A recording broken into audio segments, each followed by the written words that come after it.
शुरुआती वीडियो में आपने देखा कि किस तरह से कुछ ही मिनटों में जो है वो राखी जो है होममेड बनकर तैयार हो गई। और ये राखी जो बनाई है दिव्या भसीन ने बनाई है। सबसे पहले हम इसी से आपको रूबरू करवाते हैं। दिव्या, सबसे पहले आपका स्वागत है यंग बाइट्स में। Thank you. दिव्या, होममेड आप कई सारी चीज़ें बनाती हो, अलग अलग फेस्टिवल जिस तरह से आते हैं उसी को देखते हुए आप लोगों की डिमांड को नज़र रखते हुए बनाती हो। कैसा लगता है और सबसे पहले शुरुआत आपने किस तरह से की होममेड चीज़ें बनाने की? सबसे पहले पूजा बात ये है कि जब मैंने इस जर्नी की शुरुआत की तो मेरा ऐसा कुछ माइंडसेट नहीं था कि मैं इसको इस लेवल पे लेके जाऊंगी। मैंने आज से 4 साल पहले ये चीज़ शुरू की थी और उस टाइम पे मैं कॉलेज गोइंग स्टूडेंट थी। उस टाइम पे नया नया कॉलेज का एक्सपोजर था, कॉलेज जाना, फ्रेंड्स के साथ घूमना, मस्ती करना। तो ये आर्ट की चीज़ जो है ना, ये मेरे अंदर बचपन से थी। कॉलेज में कॉम्पिटिशन में पार्टिसिपेट करना, पेंटिंग्स करना, कुछ बनाना, आर्ट एंड क्राफ्ट का बहुत सारी चीज़ें। तो जैसे जैसे कॉलेज में गई तो फिर मुझे ना सोशल मीडिया का उस टाइम पे बहुत होता था कि 12th के बाद फ़ोन मिलेगा, हम सोशल मीडिया पे अकाउंट बनाएंगे। तो जैसे मैंने सोशल मीडिया का इंस्टाग्राम, फेसबुक पे अपना अकाउंट प्रोफाइल बनाई। उसके बाद मैंने अपना इंस्टाग्राम पेज बनाया। देन मैंने अपने आर्ट की जो मैं पेंटिंग्स बनाती थी, कुछ बनाती, मैंने उसको अपलोड करनी स्टार्ट कर दी। धीरे धीरे मेरे पेज पे रीच आने लगी, ग्रोथ बढ़ने लगी और लोगों को मेरी चीज़ें बनाई हुई अच्छी लगने लगी। तो लोगों ने मुझे कांटेक्ट करना शुरू किया। धीरे धीरे उन्होंने ऑर्डर्स प्लेस करने शुरू किए और धीरे धीरे आज वो एक नॉर्मल सा पेज बनाया हुआ आज एक ब्रांड बन चुका है, लिटिल आर्ट कैसल के नाम से। तो इस ब्रांड को आज चलते 4 साल हो गए हैं और बहुत जम्मू में लोगों ने बहुत अच्छा रिस्पॉन्स दिखाया। क्यों? क्योंकि जम्मू में ना कस्टमाइज़ चीज़ों की ना लोगों को आइडिया भी नहीं है और यहाँ पे ना लोगों की इतनी अवेयरनेस नहीं है कि कस्टमाइज़ चीज़ें। अब जैसे हम नॉर्मल गिफ्ट शॉप पे जाते हैं, हमें वही चीज़ मिलेगी जो सबके लिए बनी हुई है, बट कस्टमाइज़ चीज़ में ऐसा डिफरेंट क्या है कि वो महंगी भी होती हैं। अब बहुत से लोग बोलते हैं कि यार कस्टमाइज़ चीज़ें ना महंगी बहुत होती हैं। क्यों महंगी होती है? क्योंकि वो आपके अकॉर्डिंगली, आपके आइडियाज़ के अकॉर्डिंग वो चीज़ रेडी हो रही है। अब आप नॉर्मल मार्केट से कोई गिफ्ट लेने जाओगे, वो नॉर्मल सबके जैसे सेम होगा, उसमें कोई पर्सनलाइज टच नहीं होगा। कस्टमाइज गिफ्ट्स में ये होता है वो आपके अकॉर्डिंगली चीज़ रेडी होती है, जैसी आपको चाहिए वो आपकी डिमांड पे चीज़ रेडी होती है। तो अभी तक आपने क्या क्या बनाया हुआ? क्योंकि ये तो अपकमिंग फेस्टिवल जिस तरह से रक्षाबंधन का त्यौहार आने वाला है, भाई बहन का पावन त्यौहार ये होता है और इस दिन राखियों का काफ़ी ज़्यादा चलन रहता है कि बहनें जो है वो एक हफ्ता पहले शॉपिंग करने शुरू होती है अच्छी से अच्छी राखी जो है।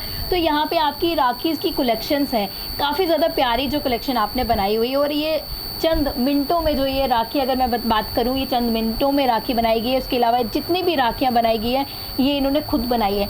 तो मुझे बताओ, ये जितना भी सामान आता है कि बाज़ार से भी लाते हो या घर का ही सामान आप यूज़ करते हो? इसमें देखो बात ये है कि आप अब जैसे मोस्टली हम लड़कियों की ड्रेसेस में क्या होता है, स्टोन्स लगे होते हैं, मोती लगे होते हैं, तो हम उन चीज़ों को भी रीयूज़ करके कुछ बना सकते हैं। अब हमारा क्या होता है, ड्रेस में से स्टोन उतरा, हमने फेंक दिया क्योंकि हम पता वो यूज़ नहीं होगा।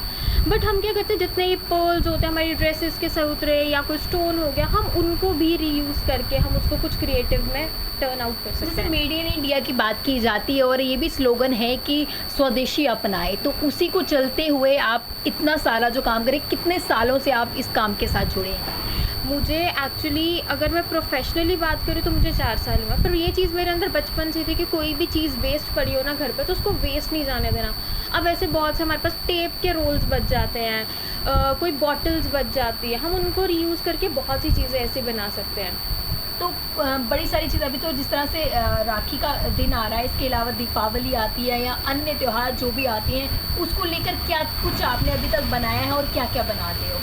अब जैसे मेरा क्या होता है, हम ओकेजनली एल्बम्स लोग बनवाते हैं। हर एक ओकेजन के अकॉर्डिंग, किसी का बर्थडे है, किसी की वेडिंग है, वेडिंग पैकिंग्स हो गई और उसके बाद फ़ोटो केजीज़ हो गए, फ़ोटो कस्टमाइज फ्रेम्स हो गए, पेंटिंग्स हो गई, पोर्ट्रेट, स्केचेस और वुडन कोस्टर्स पेंटिंग के साथ, हैम्पर्स हो गए। लोग अपने अकॉर्डिंगली अपने हैम्पर्स कस्टमाइज़ करवा सकते हैं, चाहे वो किसी ओकेजन के लिए हो या किसी फैमिली फंक्शन के लिए हो। कितना समय लग जाता है और कितनी मेहनत लगती है? सबसे बड़ी बात ये है क्योंकि खरीदने वाला तो खरीद लेता है, लेकिन उसके पीछे कितनी ज़्यादा मेहनत लगी है, कितने प्यार से बनाते हैं क्योंकि आपका इंटरेस्ट, वो कहते हैं ना, जब तक आपका इंटरेस्ट नहीं हो किसी चीज़ में तो वो अच्छी नहीं बनती। ये इतनी खूबसूरत राखी आपने बनाई है, आपका इंटरेस्ट है इस चीज़ में, तब भी आप ज़्यादा अच्छा बना पाए हो। तो लोगों को कितना प्यार मिलता है आपको? इसमें सबसे पहली चीज़ पूछा कि टाइम बहुत लगता है, क्योंकि अगर एक इंसान सपोज़ इतनी चीज़ें बना रहा है तो उसका टाइम भी लग रहा है, उसकी मेहनत भी लग रही, छोटी छोटी डिटेलिंग्स होती है इस चीज़ में। आपको क्या, आप अगर पूरा पूरा दिन बैठे रहो तो जाके आपका एक ऑर्डर शायद रेडी होता है। बट लोगों को सिर्फ वो दिखता है कि इसके प्राइजेस बहुत हाई है, बट उनको वो पीछे की मेहनत नहीं दिखती कि वो एक इंसान पूरा पूरा दिन क्वालिटी भी काफ़ी अच्छी होती है इसकी। और ये चीज़ आपको मार्केट में इजीली अवेलेबल नहीं होगी। क्यों? क्योंकि वो आपकी डिमांड पे रेडी हुई है चीज़।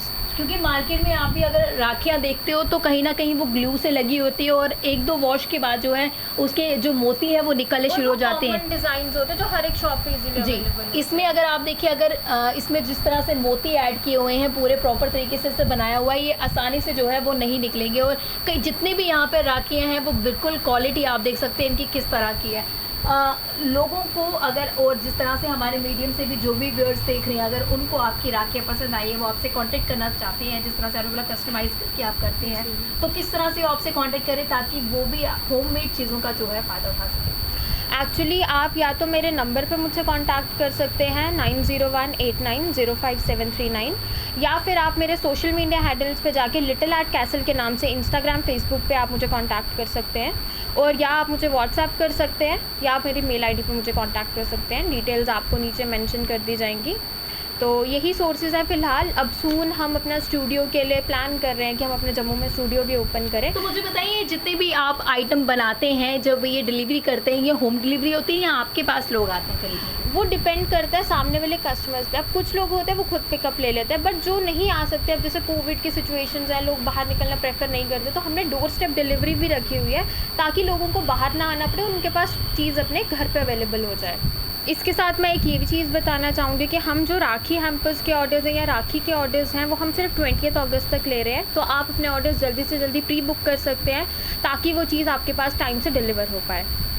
और बाकी जो व्यूअर्स हमें यंग बाइट्स के माध्यम से देख रहे हैं, वो अगर हमें कांटेक्ट करेंगे यंग बाइट्स के रेफरेंस के थ्रू, तो उनको 10% डिस्काउंट भी अवेलेबल होगा राखी ऑर्डर्स पे। Thank you so much. तो साफ तौर से आपने देखा कि होममेड राखी आपको मिलेगी, और अगर यंग बाइट्स के नाम से जाएंगे तो आपको 10% का डिस्काउंट भी मिलेगा। जिस तरह से हम होममेड की बात करते हैं, काफ़ी खूबसूरत राखियाँ हैं। अगर आपको पसंद आती है तो प्री बुकिंग की भी जिस तरह से उन्होंने बात की, तो जल्द से जल्दी प्री बुकिंग कीजिए और सुंदर सी खूबसूरत सी राखी अपने भाइयों के लिए खरीदिए। अगली अपने लेकर फिर मैं हाजिर होंगी, तब तक के लिए आप देखते रहे यंग बाइट्स। वीडियो जर्नलिस्ट अभिषेक बड़ू के साथ मैं पूजा ठाकुर, यंग बाइट्स जम्मू।